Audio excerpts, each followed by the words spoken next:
Hey, good day, family. Pastor Jamal here, Rising Ground Church. So, my wife and I did a live yesterday, and we were kind of putting our 2 cents in about the whole Creflo thing and the tithing. And there were a couple of things that I didn't mention that I wanted to say about it. So I'm going to take this opportunity to revisit this thing just for a second. So, you guys hear us talk about the divine flow, and that is just a method of surrender that is really surrender at its best, at its strongest, where you allow God to literally take you where you are meant to thrive the most. And that requires a complete surrender. It requires you releasing everything that you are holding on to, every idea that you believe, every notion of expansion or growth or moving from glory to glory or success, everything that you believe and you've been taught. You kind of relinquish that over to God and allow God's method, whatever it is, to take you to the place where you were designed and destined to thrive in all of His glory. So that's a big picture, and that takes a lot of courage to do that. And that's the kind of the mandate that God has given us. So when we think about tithing, and I'm specifically talking about tithing, not necessarily giving or sowing or whatever, just tithing. Or the idea of it, or even why it's there. Why is it in the Bible? Why is it talked about? Why did God let it or allow it to go as far as it did? And simply because it's a principle. Because we hold on so hard, and we talked about this, our money is very valuable to us. It's where probably 90% of our everything goes to. What does it say?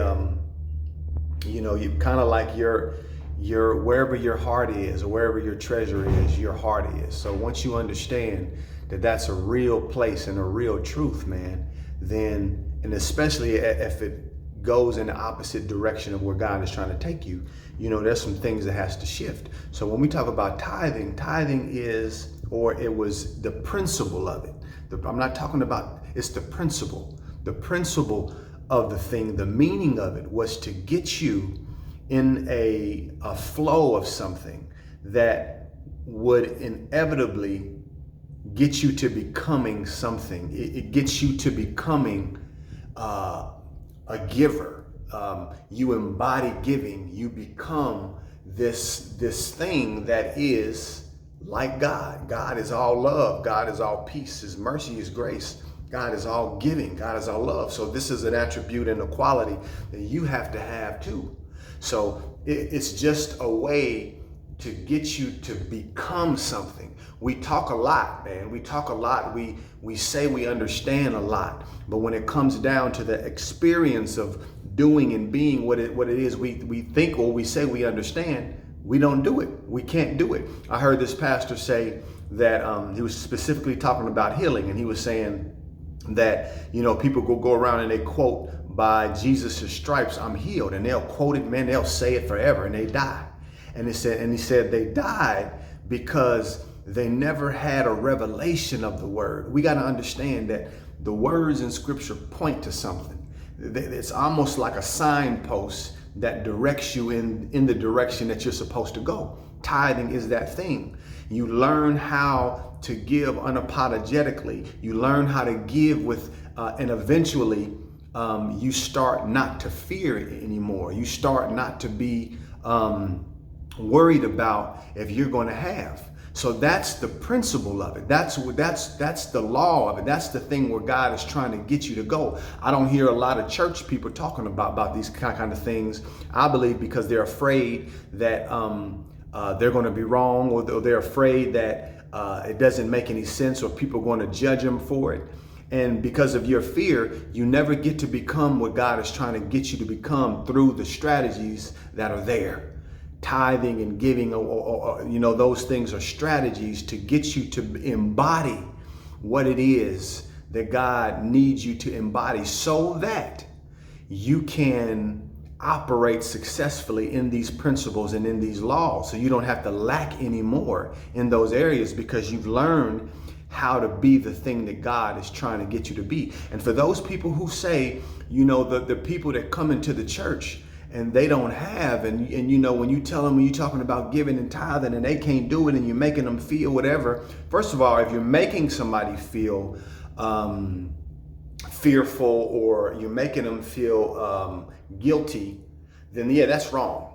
You know, that's absolutely wrong. But the fact remains, they still have to be educated on the laws and the principles of God so that they can maximize who they are. It's a part of your authority. That's just what it is. So, you know, yeah, you have to come through the university of the church to be equipped so that you can go outside of the university and be successful in the things of God, in the authority of God, in the ways of God.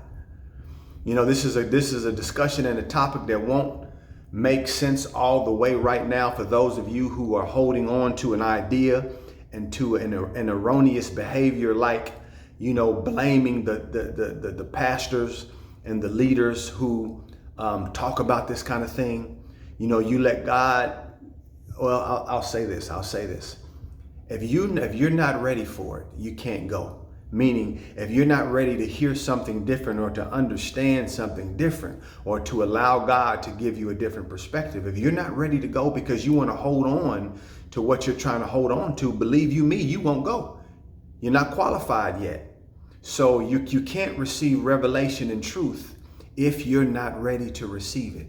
So just ask God, just ask the Spirit to ready you for new revelations and new depths and new heights in God, so that you can break free from these chains and these shackles and these ideas that these things are wrong.